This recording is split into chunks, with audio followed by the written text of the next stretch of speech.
Lagos, do not forget that we are still giving away money on oneplay.ng. Yes, because on oneplay.ng it is all about winning, and you can join the winning team and win yourself some of that good money here on Nigerian Info, because we're giving away 60,000 naira every single day.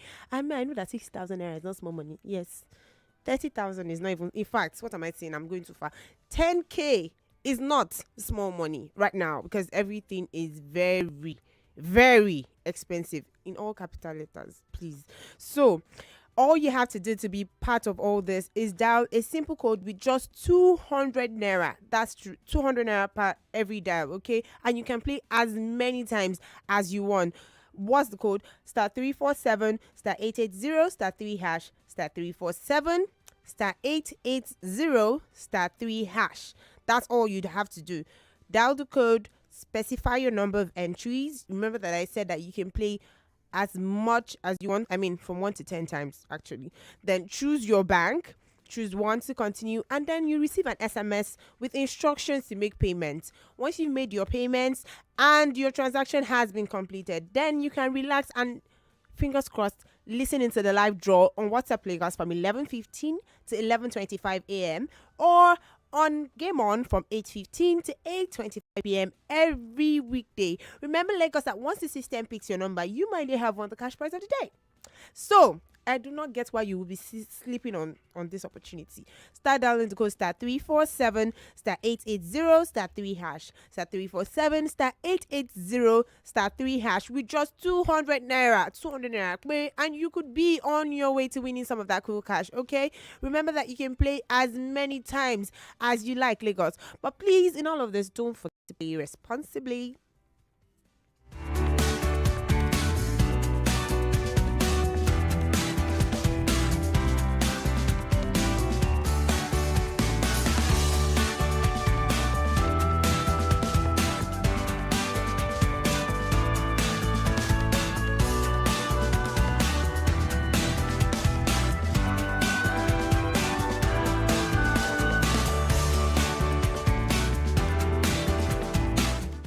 Wazobia FM presents Wazobia Comedy Club 2.0. This promises to be lots of comedy, games, music, and plenty others. There will be special appearances by Wazobia FM OAPs, and guest comedians will also be a part of the show. To qualify, make and post a 60-second comedy video with the hashtags WCC Punchline. That is hashtag in all caps WCC Punchline and hashtag Wazobia FM Lagos. Note that the best 3 entries will be picked and invited to open for a star comedian at the prestigious Canary Lounge. Date is 20th October 2023 and venue is Canary Lounge, 23 Road opposite UBA Bank, Festic Town, Lagos. Time is 9 p.m. prompt. Wazobia Comedy Club 2.0. Nothing is funnier than this show. All right, well, it's time for us to go into Balogun and Broad Street. But today we're going to stay on Broad Street. We're not going into Balogun because we want to talk about how the inflation that the country is facing as of today is affecting the common man. And no better person to have that conversation with us than an economist. And I'm being joined via Zoom by an economist, Muktah, Mohammed. Mr. Mohammed, so good to have you join us in the studio, and thank you for being here on Balogun Broad. Thank you. Thank God I'm on Broad Street, not Balogun Market. Yeah, Balogun can be really, really, they push and they drag person for that market. But we're staying on Broad Street, the banks. A lot of people have commented on the situation of things in our economy. We know that, I mean, it's no longer news that the economy is facing a downturn. Recently, IMF dangled the carrot of a dollar loan, in front of the government, saying this is how you are going to get out of your situation. Plus the fact that we're still borrowing, we're still indebted.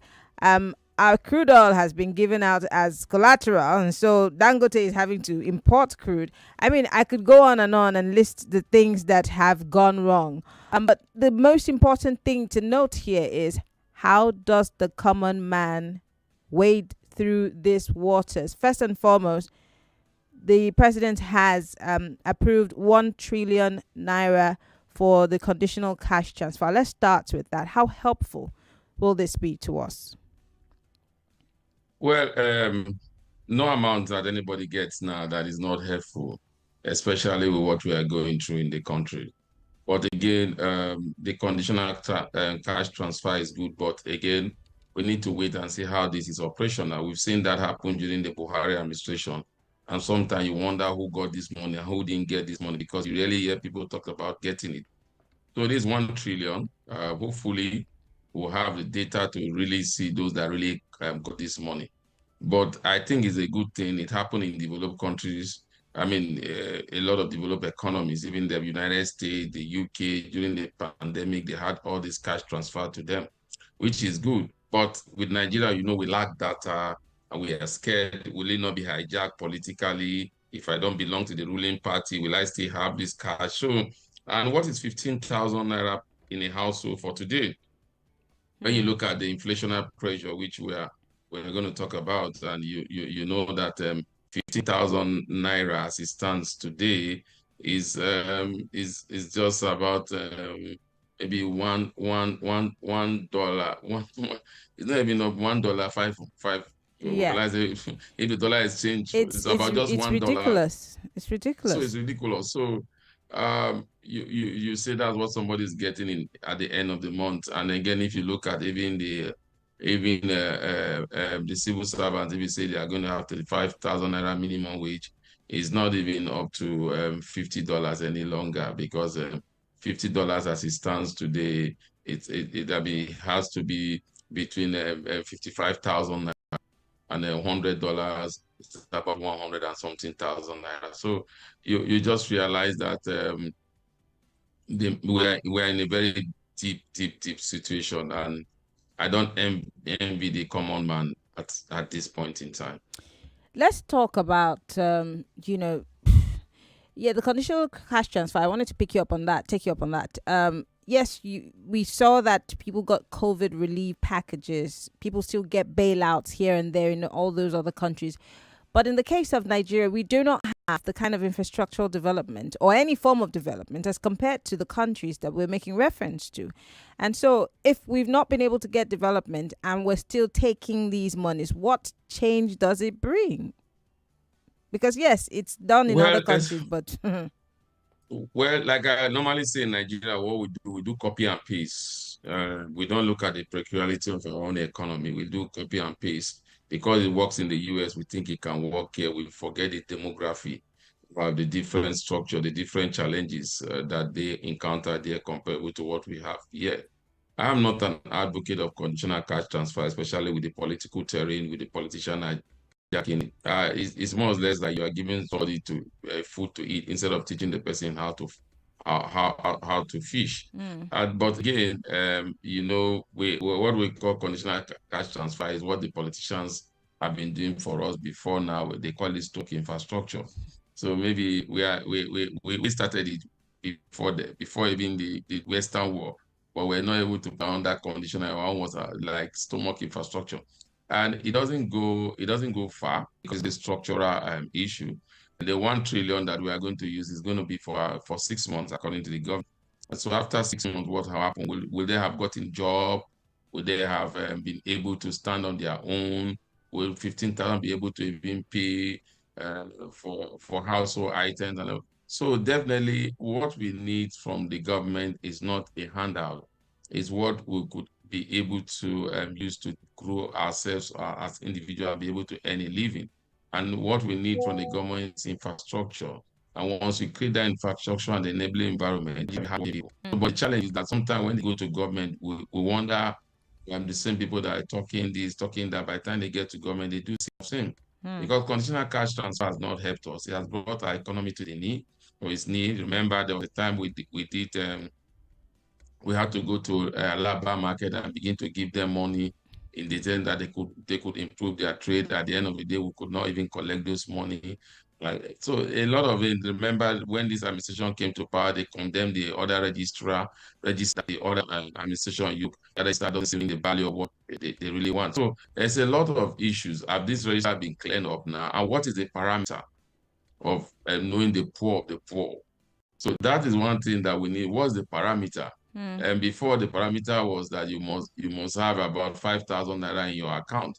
But that could have changed because the poor of the poor with 5,000 cannot go far any longer. So the poor of the poor, are we saying is 15,000 naira? So once you don't have up to 15,000 naira in your account, you are the poor of the poor. So they have not really come out with a means whereby you could assess those that should collect conditional cash transfer. What you will see is very soon is politicians hijacking it and using it as a tool to pay those that vote for them and as a tool to deal with those that did not vote for them. Let's look at what the CBN has done. They've lifted a ban on some of the items that were previously banned by the Emefiele, leadership. And I realized that there are lots of things on that list. And I heard my colleague talking about meat also on that list of things that can be imported. Bigger question is, will these things be cheaper? Because as it is now, our Naira cannot buy anything whatsoever. Our Naira cannot buy, I mean, if our Naira is $100 is about 100,000 Naira.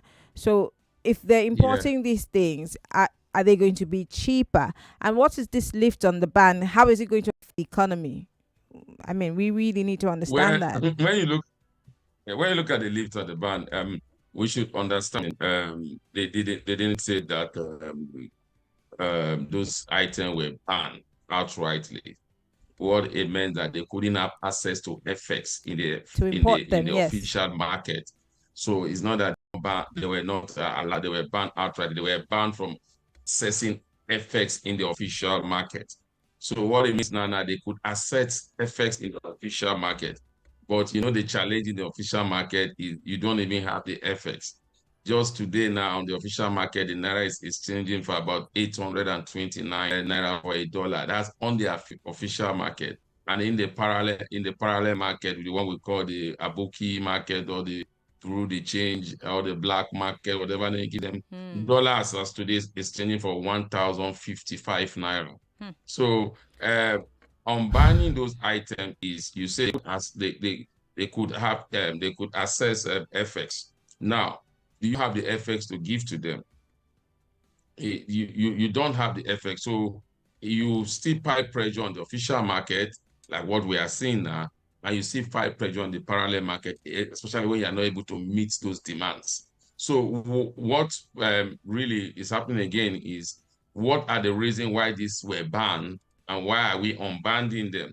Now, the reason why they were banned in 2015 was because they feel that Nigeria can produce some of these things. Now, what happened was that we could produce it, but the cost of those things, that those that imported into the country, was even more cheaper than what we're having here because of our cost of production. So at the end of the day, it was not making economic sense, especially when you had the CBN doing the anchor borrowing scheme. And yet this anchor borrowing scheme became a political tool. Politicians were the one not getting the money, saying they have farms, and in turn give those money to farmers that are loyal to them. And those farmers also had their challenges. Now, if we talk about rice, before now, whereby the bag of rice, the local rice was even more expensive than the foreign rice, the cost of diesel at that time was not 1,055 Naira. As it stands now, the cost of diesel is 1,055 Naira. And this local manufacturer of whatever of these things will have to provide power for themselves. So you don't expect their goods to compete favorably with the imported goods that find their way. Now, some of these imported goods like rice still find their way into this country through the back door, through smuggling, without paying any tariff. And so they become cheaper than the Nigerian rice. So government must have looked at all this and say, you know what, let's make it a level playing field in the short term, so that, again, what they are trying to do is, if you allow this 43 ban item to access FX in the official market rather than in the parallel market for 1,000 something, then the price of those goods will come down and indirectly will bring down inflation. But unfortunately, do you have the liquidity to be able to meet those 43 ban items? Even those that were not banned, you couldn't meet up the liquidity. Now you are including for the 3 ban item. And immediately that was said, the government came out with those policies. The official window demand went high at about 1,033%, because that means from those people, they ban item now said, okay, can we get it in the official market? And unfortunately, still we don't have the liquidity. Though you could say maybe in the long term we'll have those liquidity. Maybe now crude oil price is going up again. There we have our production is high again. So maybe that's what we are looking at. We are borrowing, like you said, we are borrowing 1.5 billion from IMF to shop for budgetary allocation. Then we have 3 billion that NNPC have borrowed, like you said in your report, by giving them crude oil or upfront. So 3 billion. So we have about 4.5 billion dollars. Then add it to our reserve that we have about $33 billion. Then maybe again we need to pay the airline companies. The airline companies, let's say we are owing them about $7 billion. So by then we have backlog of foreign investors, portfolio investors that have their money trapped here. So by the time you look at all this, if you are going to pay all that at a go, that means the reserve will be zero. And not to forget that Goldman Sachs, based on the audited report that was CBN before now, shows that we had our reserve was less than $5,000 because we're owing a lot of it. So wow, it's a very dicey situation that we find ourselves at the moment. And again, it was 8 years of mismanagement of our economy that have brought our economy to this. Our economy was like a dead horse, like Governor Soludo said. So we need to wipe. It's not easy to beat a dead horse to come back alive. So there's a lot of pain that we are going to go through in the short term, in the long term. But if we are able I'm sorry, Muktah. What do you consider to be a short term? I have very little time. What do you consider to be short term here? Because short term for you might be we're dying. Well, because I mean, if the likes of the Red Cross for Nigeria, that's the war-torn country, is already going to seek loans or aid for us to the tune of 2 billion, 23 billion, if I'm not mistaken, naira, to fight hunger. I mean, what is the short term and what is the long term? Well, short term, when you talk about short term, when you talk about economy, you're talking about like between 6 to 1 year. So when you talk about long term, you begin to talk about 2, 3, 4, 5, 6 years. So when we say the short term, we are looking in the next 1 year. What are we going to do with this policy? Begin to bring the desired results. Some of the policies are good policies, but do we have the structure to follow through? That for me is a major challenge. Okay, Lagos, I'd like for you to chime in because we don't have too much time today on Balogun and Broad, but call 0700 993 993 993. You can call, ask questions, comment. We've got about 5 minutes left on the clock. 0700 993 993 993. Where's the hope for the average Nigerian? Can we hope upon hope? Or have we finished our hope now? We're now relying on trust. What exactly is it that the average Nigerian who's bedeviled by hunger, starvation, some have lost their jobs because a lot of companies can no longer cope. They're not having to, let people go. What is the thing that the average Nigerian can rely on while we wait for government to get its acts right? 0700 993 993 993. Would like to hear from you. Hello, welcome to Hard Facts. Hello, are you there? All right, do call us back when you're ready to talk to us. 0700 993 993 993. If you're a lady, call 01465 7190. All right. Someone says, okay. You said the cash transfer is a good thing, or I'm not the one that said it. Guess. Does he mean? I'm sure you mean your guest said. Okay. Does he mean that the policy of money transfer is better than using the money to fix our refineries? This is from Taiwo. Muktah, that question is for you. Quickly. Like I said, I'm not an advocate of cash transfer. It would be better to build infrastructure for us. It's more or less like giving us fish instead of teaching us how to fish. I've said that too. But again, it happens in an economy when you have economical challenges. Sometimes survival is first paramount before you begin to think of being fit. So it could come handy because there are some people that 15,000 can do a lot for them. Some of them cannot wait for you to fix the infrastructure because before you fix the infrastructure, most of them may have been dead. So It all depends on which side of the device you are. All right, let me take another call. Hello, welcome to Hard Hello, good Facts. evening. Good evening. This money they are going to give us is pity. They're pitying us. Let them take the money. We don't need pity. We need solution. Okay. All We right. need solution. We don't need pity. All right. Thank you very much for calling. That's very straight to the point. 0700 993 993 Hello. Please turn off your radio. Hello. Turn off your radio, please. Okay. Hello. Go ahead. What's your name? Where are you calling from? My name is Fios. I'm calling from Ibejuleki. Go ahead, quickly. What is it called? 15,000 is not doing anything to Nigerians or Nigeria itself. There's 25,000 so there is also. No point. Are you with me? There's 25,000, the conditional cash transfer. 25,000 is nothing. For 8 years, over 4 years, over 2 years. What is it going to do? Absolutely nothing. Why don't you use? They just want to gather the money and eat up and then forget about the Nigerians. Let's forget about that. Okay. All right. Thank you very much for calling. Hello. Apologies. Do call us back if that was you. Hello. Welcome to Hard Facts. Hello? Yes. Welcome to Hard Facts. Yeah, Mary Ann, good evening. Good evening. Go ahead. What's your name? Where are you calling from? My name is EOJ. I'm calling from Mayobo, but on the island at the moment. Go ahead. I also want to greet your guests in the studio. Please, I want to ask your guest one question, and I wish I can even ask this question to Mr. President. If he has a business or an enterprise of like in Nigeria as a company, will he be borrowing to pay salaries? Will he borrow, you understand, to do all these things he's doing? And where will he get money to run the business? Okay. Why are we doing like this, for God's sake? Miriam, I'm not happy at all. I understand. Why should we borrow to give people to feed people? All right. Is that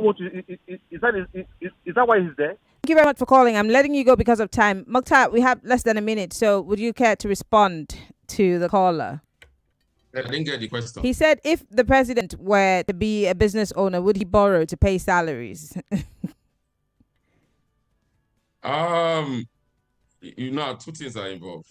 If you don't borrow to pay salary, are you going to tell them to go and you will not pay them salary and then you close down the company? Which one is better?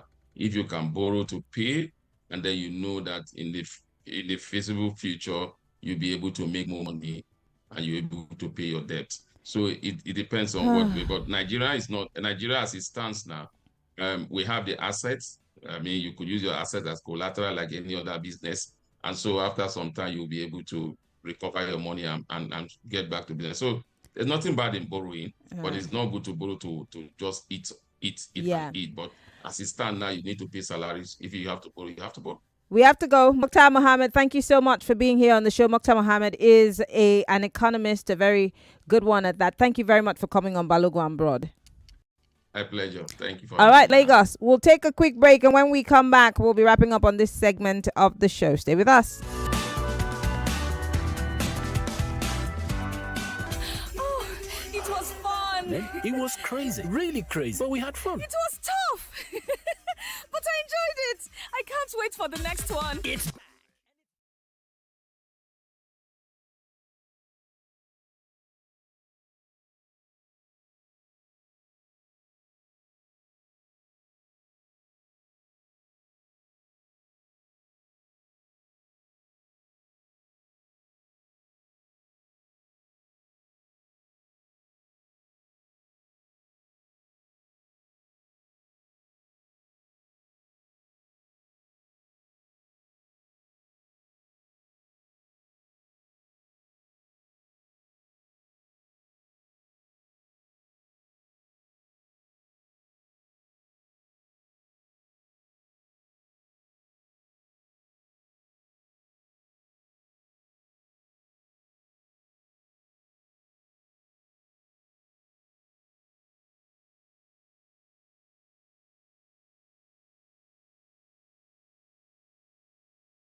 indebtedness and the borrowings and, where we really are, we found ourselves, unfortunately, in between a rock and a hard place. And how do we do it? How do we get our leaders to, get with the program and do the right thing? Because the question also is, who determines the vulnerable, the poor?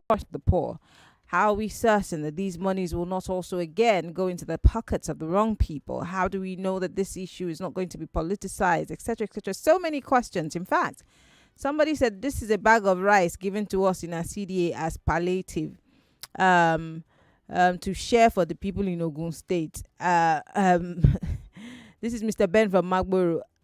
I'm not sure it's up to 10. Maybe it might just be 10 cups of rice here. Are they going to share it in spoons, per spoon? Or are they going to use small tomato cups, those tins, to share it?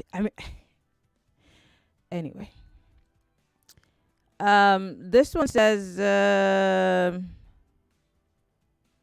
okay, this person keeps sending us messages from Wazobia. This is not Wazobia, so you're sending to the wrong number.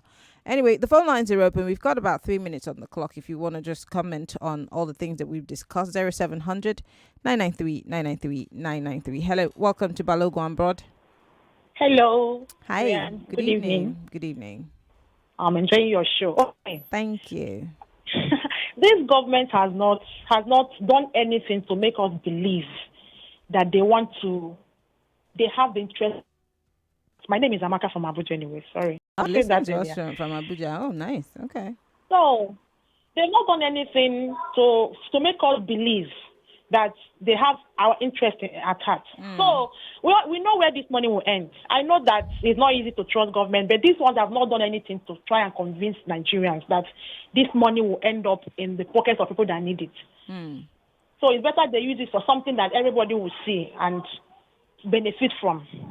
Thank you so much. All right. Thank you very much for calling, Amaka. A lot of people are saying even that's something that people will benefit from. It's going to take a while. So, but in the interim, what happens? Would you not rather take this money, or would you rather say, no, we don't want this money, put it to better use?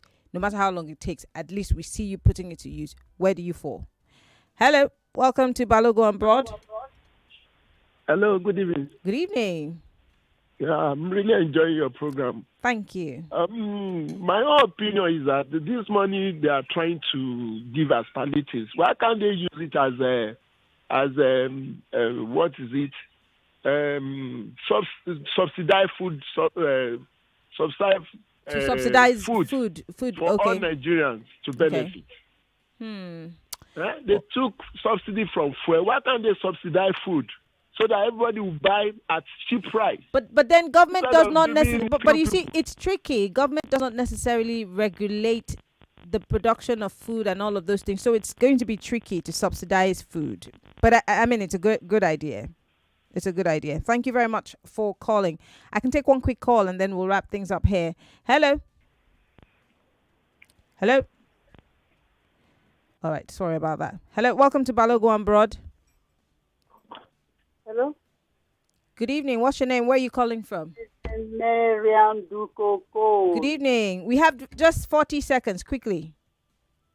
Mariam said the collective they said they will share it for vulnerable people. So even if it's one spoon, is it not what they said? But what would you do with 1 spoon of rice? It doesn't make sense. Now they say it's vulnerable, so they don't need one bag. They need. Being vulnerable doesn't mean that the size of your tummy reduces. No, it doesn't. Now that's what they say. So they're doing what they say for vulnerable people. So one spoon is okay for them. Well, it's a tough situation we found ourselves in. Chinoyanwa, thank you very much for calling. Lagos. We're going to have to wrap it up here on Balogun Broad, but we'll be back again next week talking about other issues on Balogun Broad. But in the meantime, we're going to take a quick break. And then when we come back, we're going to be having some guests in the studio who are going to be talking to us about asset management and Korea. We have guests from them here in the studio in a few minutes, and then we'll be talking about asset investment. Stay with us. It's number one talk, news and sports radio station 99.3 Nigeria Info. I'm Mary Okon, and the program is still Hard Facts.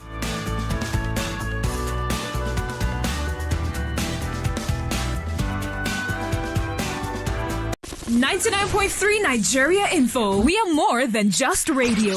Subscribe to our YouTube channel at Nigeria Info FM. Check us out on Facebook at Nigeria Info 99.3. Follow us on Twitter at Nigeria Info FM and on Instagram at Nigeria Info FM Lagos for live updates as it happens. 99.3